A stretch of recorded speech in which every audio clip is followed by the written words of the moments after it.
I think that people missed Thragtusk, and it's the third most popular 5-drop, which doesn't get a ton of play. So we're going to get right into the action. Both players leading with Ravnica block Shocklands. Yeah, now Chris Hein also Pillar of Flame, Searing Spears, Mizium Mortars, Boros Charm, Bonfire of the Damned, Izzet Charm, Azorius Charm. So he has a ton of spells in his deck. Most of them really aggressive spells. So expect Hein, who's on your right, to be the aggressor in this matchup. Yeah, absolutely. He's got the full 4 Boros Charms. And these Searing Spears are probably just going to go directly to Chris's noggin. Definitely. The only other thing they might do, they might make a Geist of St. Traft indestructible. Right. So it looks like we have Izzet Charm to draw a card, or to draw 2, discard 2, after Chris Marshall plays, I think, twice. So both players just kind of sculpting their hands, getting ready for the meaty turns of the game, 4, 5, 6, things like that. The only counterspell in Chris Marshall's deck, Chris Marshall on the left, is 1 Dissipate. Wow.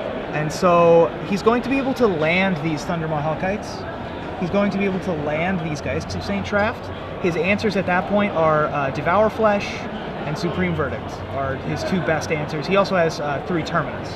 Right. Now, Chris Marshall plays a lot of removal in this deck. He has 5 straight-up kill spells, 1 sorcery speed, 4 instant speed. He has 5 sweepers, so he has a lot of removal. So expect this game to go fairly long. If Chris Hein wins it, it'll probably be on the back of the burn.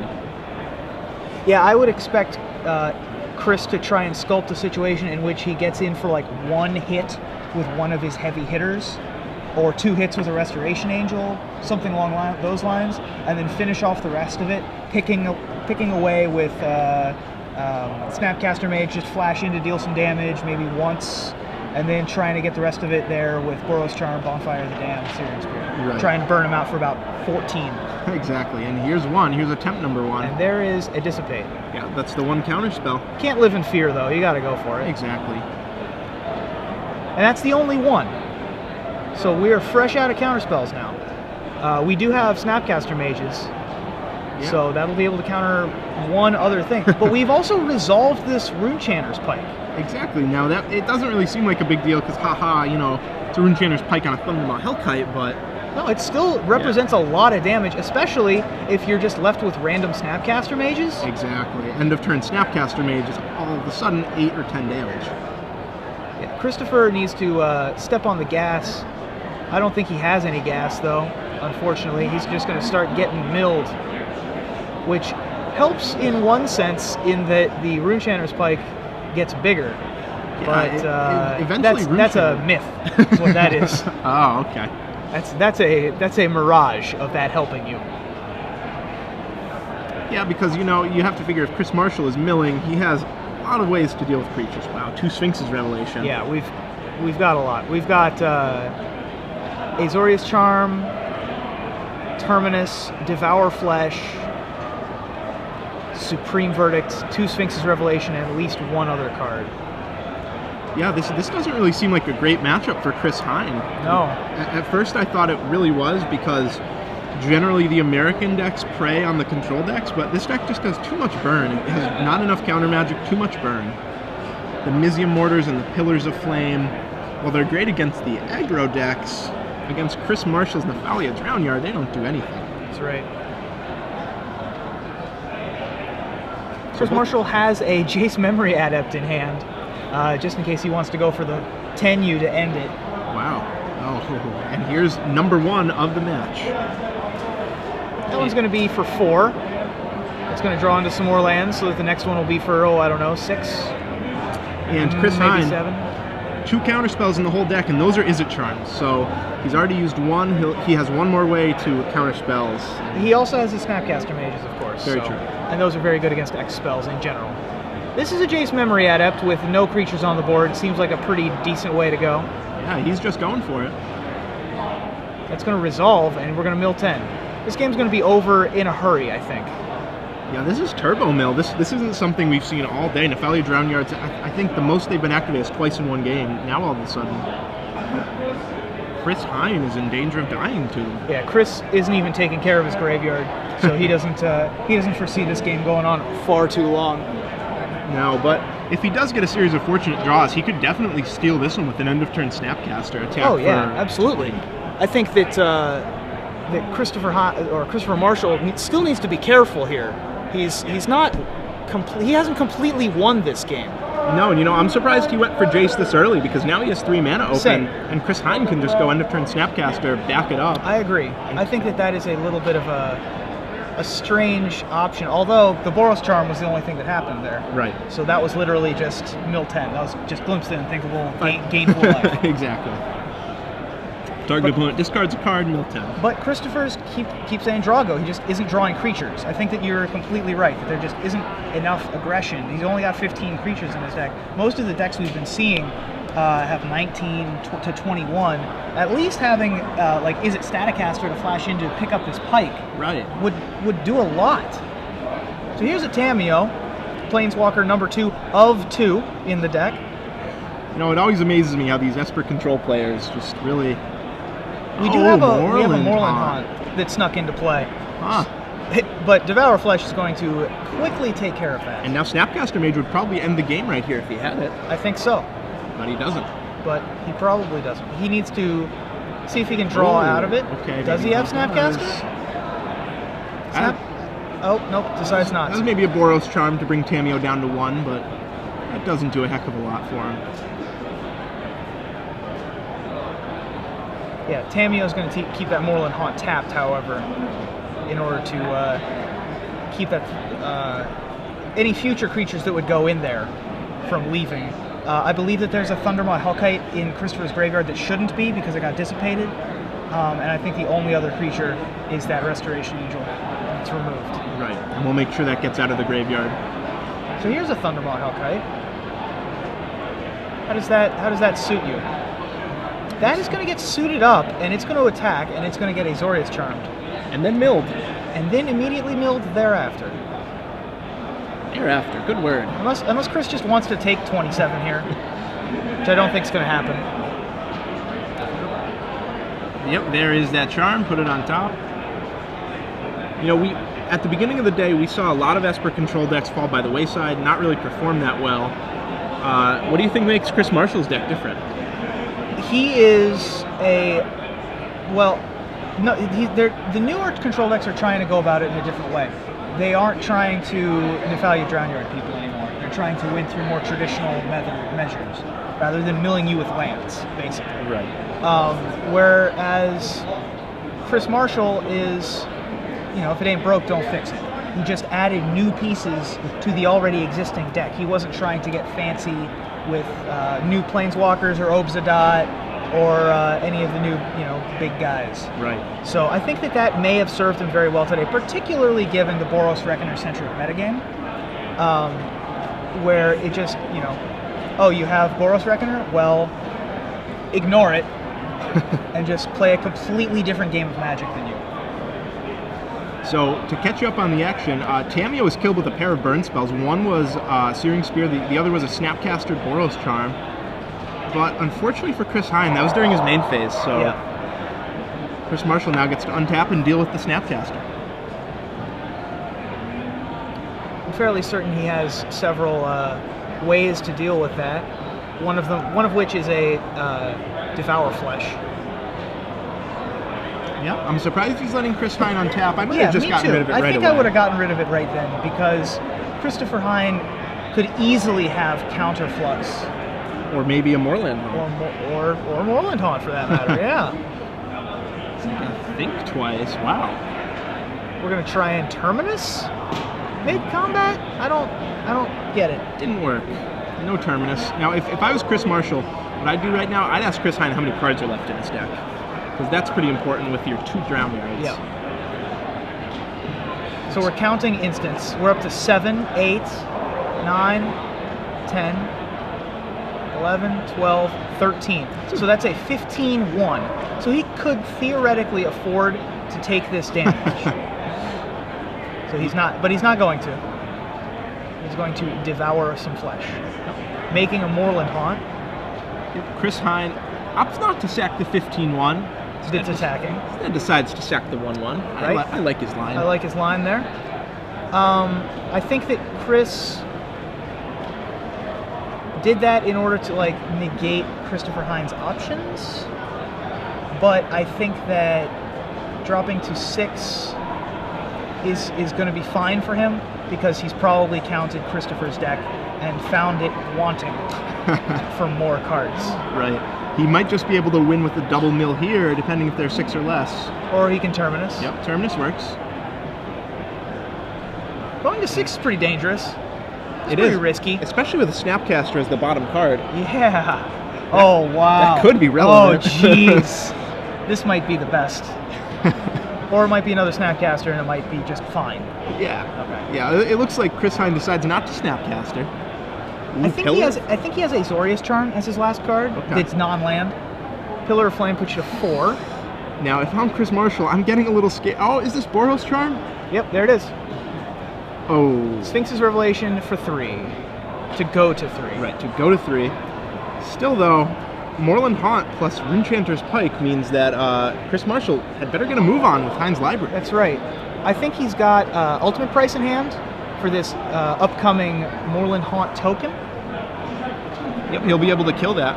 But any after that, he currently doesn't have a way to kill. Well, there we go. He just drew a Azorius Charm also. So he does have, I mean, this is one of the frustrating things about this deck is that it just can keep doing things. You know, it's just endless answers, especially with Sphinx's Revelation. Like when you've got Stroke of Genius in your deck, it's almost not even like you're playing Magic anymore. No, after the first one, as long as it's for 3 or more, Yeah. it's pretty ugly. Pretty disgusting.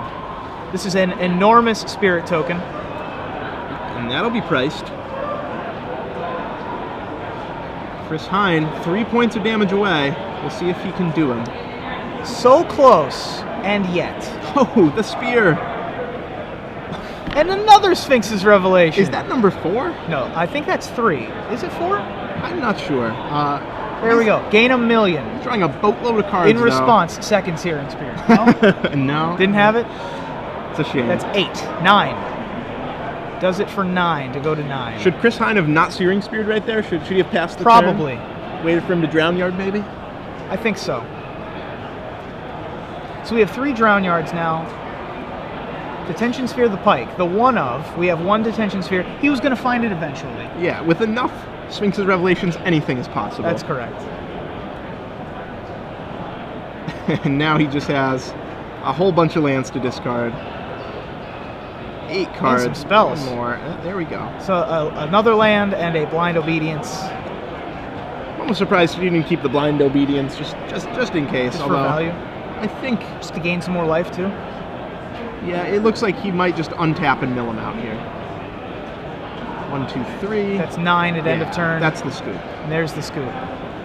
Chris Hein comes pretty close. He does come pretty close. That was some pretty sloppy play on both sides, I think, especially on Chris Marshall's, where I think he got a little big for his britches there and decided he was further ahead than he thought he was and took 15 when he didn't need to. Yeah, taking 15, I mean, I don't do it often, but when I do, I usually regret it. I usually lose when I take 15 from one creature.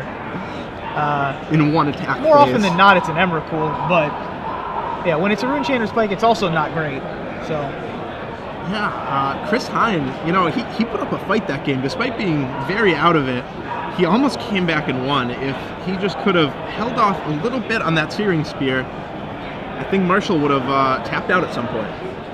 yeah, I think that the way Marshall had played that game, it's possible.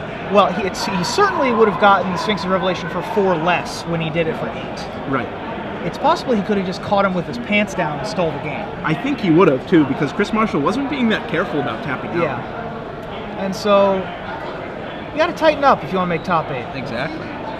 So looking to their sideboards, Chris Hein unsummons Counterfluxes, Supreme Verdicts, Feeling of Dread, Staticasters, Rest in Pieces, and Purify the Graves. Blech. Not much there. Yeah, I think that Counterflux is probably about it. Maybe the one Purify the Grave if he's really afraid of Snapcaster Mage. Yeah, I don't like But that. in an aggressive deck, no, it's Yeah. just not worth it. Meanwhile, for Chris Marshall, lots of one-ofs. We have an extra Detention Sphere. Depends on how afraid of Runechanter's Pike he is. Yeah, he saw the one. Actually, he saw Chris Hein, most of Chris Hein's deck, so Yeah. he probably won't bring it. Another Jace Memory Adept doesn't seem necessary. Psychic Spiral, not for this matchup. Pithing Needle Pithing Needle's is good. a good proactive answer to Runechanter's Pike, as he could well do that. as Moorland Haunt. Yeah, maybe if he was worried about something like Slayer Stronghold, I guess Right. he could do that. Zero Slayer Stronghold in Chris Hines' deck, which I really don't like. I would love to see one of those, maybe Yeah. even two, But he's running the Moorland Haunt, and he also has a Cavern of Souls in there right. to be his specialty lands. Other cards for Chris Marshall include Feeling of Dread might come in. He has an extra Terminus and an extra Supreme Verdict. I'm not sure he needs them against Christopher's deck. Yeah, generally a Supreme Verdict or a Terminus probably only killing one creature. Yeah. So I think he'd just rather load up on the Pinpoint Removal, the Feeling of Dread. I also think that the 2 Dispels would be very good. Yeah, no doubt about that. That would let him tap out for a Supreme or a Sphinx's Revelation with almost no fear. You just leave 1 mana up and Yep. you're And not then really that losing Dispel much. gains 3 or 4 if it counters a Searing Spear or a Boros Charm. Right, or a Counterflux. Or a Counterflux. What do you think about all the Rest in Pieces we've been seeing in sideboards? It's in almost every white sideboard. Yeah, everyone's afraid of that deck now that it finished 2nd and 14th last weekend. I think that it's an overcompensation in a lot of decks. For example, I don't think that Christopher Hines' deck is that afraid of the human deck if he just builds his deck in a slightly different way. Like I think that he can just typically just race it, first of all. And also, you can often Searing Spear a combo piece mid combo. Is it Charm is a big problem for that deck a lot of the time. Right. So, and if he just like throws in an Unsummon or something like that, then he's just got enough in his deck already to not need the Rest in Pieces without blowing himself out with the Runechanter's Pike. Yeah, I think so too. All of these white decks are playing Rest in Peace. I have seen it sided in once by Rich Wynn, and it wasn't good. Sure. So I think Rest in Peace is. I think really, for Chris Marshall's deck, it's correct. Okay, just because he's trying to mill them out. He's trying to mill them out. Well, first of all, he's trying to mill them out. Second of all, he doesn't have any counter spells really in the main deck to be able to deal with it. All of his best answers are sorcery speed. And even in the sideboard, 3 negate, 2 dispel, those don't counter a hardcast angel. Right. Yeah, he's much worse against that deck, and he also doesn't depend on his own graveyard, so I think that the Rest in Pieces are much better for him. So here the players are. They're shuffled up for game 2. Marshall up again. Hein will be on the play. And they both keep. And this is this metagame. We're going to play some tap lands for a couple turns before anything happens. Hein mulliganed to 6, it looks like. Hein on 6, no 2-drop. He'll have to wait till turn 3 to maybe play a Geist. Sam McCravey tweets in, seems like people need to remember that playing main phase burn is bad against Sphinx's Revelation. Yeah. Yes. The card's been in Standard for a while, and it's defining Standard for a while. We've got to learn how to play against it. With that said, main phasing Searing Spear against Sphinx's Revelation, also not great. Not a great play. You know, there's plenty of tripping all over ourselves to go around, I think. So Chris Hein, no Geist of St. Traft.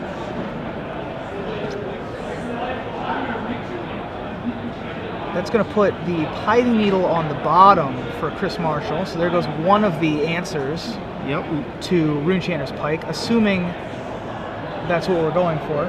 Yep. Augur of Bolas doing his best Lumen Grid Warden impersonation. There you go. Boros Charm to the face at end of turn.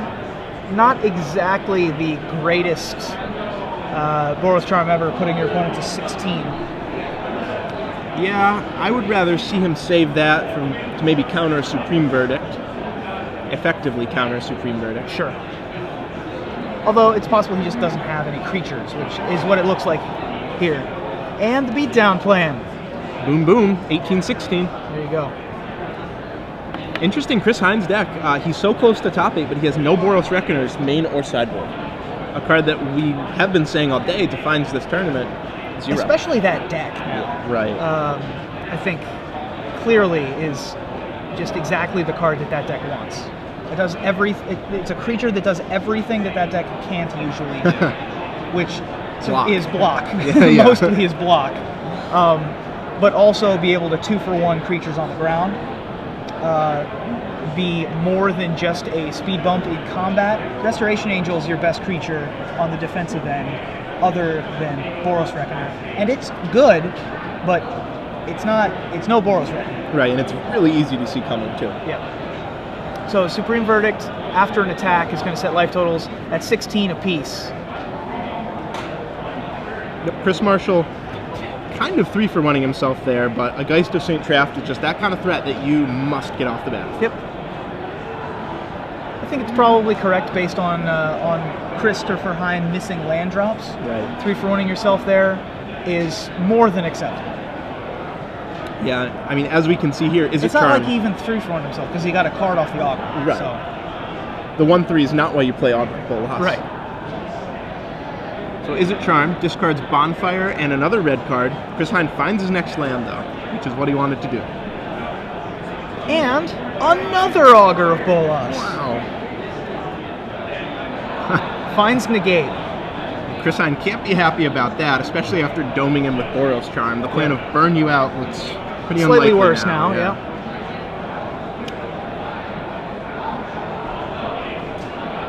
I think Chris Hein is really going to need a creature. See, that's the other thing, is that it's just another body.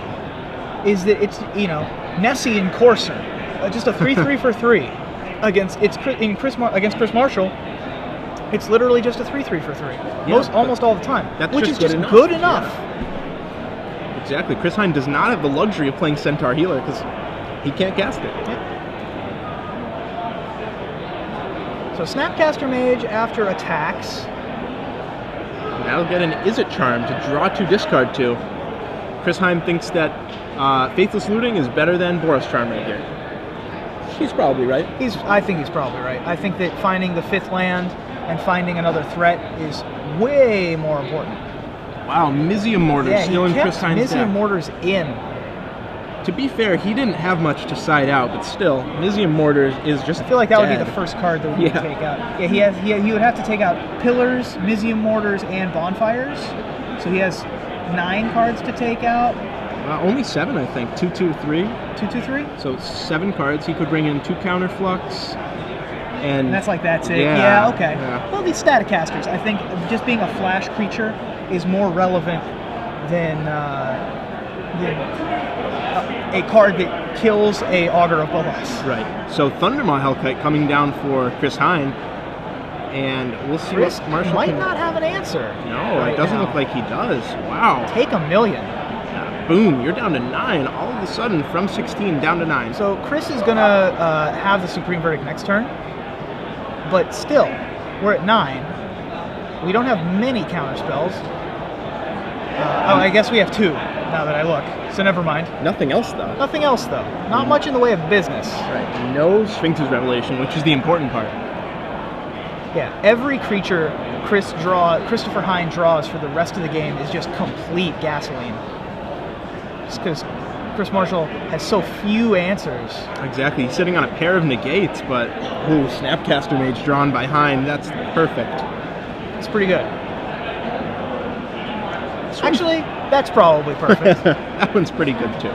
So we're going to try Miracle at Terminus. We need a Miracle. Don't got it. Down to 4. And now we have to counter every burn spell, pretty much. Not every burn spell, but pretty much every burn spell. Wow, D-Sphere off the top for Chris Marshall. Gets just what he needs. Get that away. It's still an uphill battle for Chris. He still doesn't have a Drown Yard, although he doesn't need it. It certainly,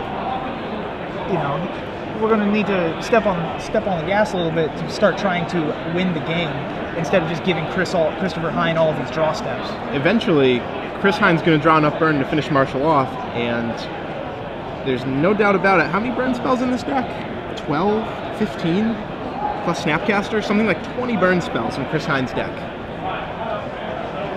But he can only say go. Yeah, I think that the blue in Christopher Hein's deck is mainly to flashback burn spells. This is a lot like a blue-red burn deck from Legacy. Yeah. Whose best creature is Goblin Guy. Yep. A blue deck whose best creature is Goblin Guy. Yeah, and that's not a great thing to be. That's not a great place to be when your opponent has Sphinx's Revelation.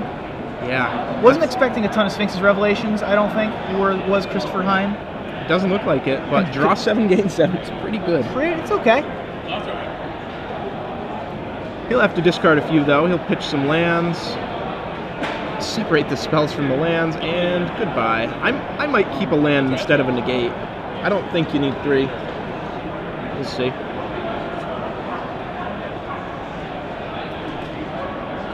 Yep, that's what he does. So good discards from Chris Marshall. It looks like he drew into a Tamiyo. That's okay. It's pretty expensive. Oh, that might not even be a Tamiyo. I think it is a Tamiyo. I think it's more likely that it's a Tamiyo than a Jace. Sure. Yeah. So I think that's what. And I saw loyalty down in the corner, so I think that is what it is. So Chris Marshall went up to 14 and then went down to 12. Counterflux, the Terminus. I'm not sure I like that. All you have is a 2/1 right now. I might have saved that Counterflux for a Sphinx's Revelation. Or a Tamiyo. Right. Now Chris Hein can only say it resolves. Chris Hein just needs burn spells now, basically. Lots of them, because Yeah. Chris Marshall still has a negate. He has to burn Marshall out before he can ultimate that Tamiyo.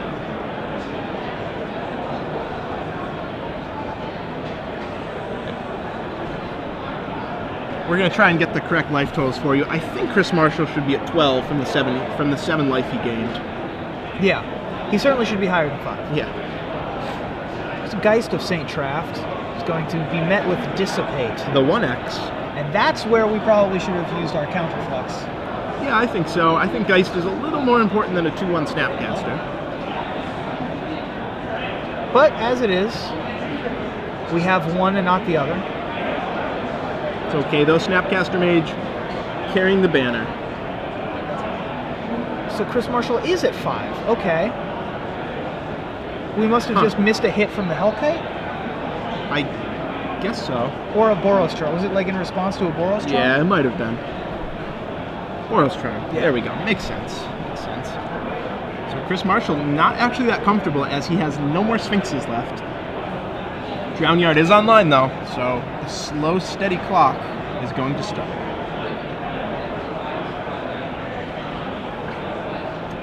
Oh, Snapcaster, Flashback Sphinx's Revelation, leaving up 2 mana to negate.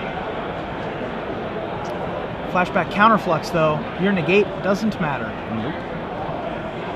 It's pretty good. Can't get into a counter war with a Counterflux. That's right. Another Miracle Terminus.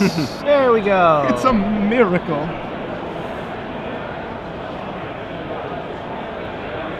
All I want out of my life, though, is for the last draw of the last card to be the Snapcaster Mage, and have that be the thing that matters. That'd be so great. Oh, it really would.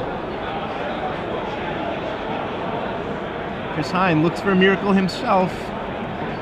He would take a bonfire right now. Yeah, if those are still in the deck. Probably unlikely. Wow, negating the Azorius Charm. Chris Marshall just trying to ultimate that Tamiyo. Yep. Burning all his resources. And once he does that, he can Drown Yard himself to draw 3. He can cycle the Azorius Charm he has. Negate, obviously, is bonkers. Right. So Pretty much impossible to lose if he can just survive, well, if he can have Tamiyo survive this one turn. and he has negate, so there's a very good likelihood of that happening. So we're just going to ultimate this Tamiyo. Yep, couldn't get that in the graveyard quicker. And the emblem. How many emblems do you make with Tamiyo on average when you only play one? In a tournament? In a tournament, in a 9-rounder. I'll say 3. 3 emblems. Three's about right. Yep. And there's the Sphinx's Revelation. Yep. Mill 3, draw 3.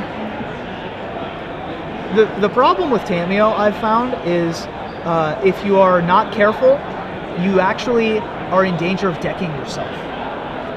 especially with a card like Sphinx's Revelation, if you need to burn that just to stay alive, Yeah. it's definitely possible. But now we have a Zoria's Charm negate lock, so that's going to be the end.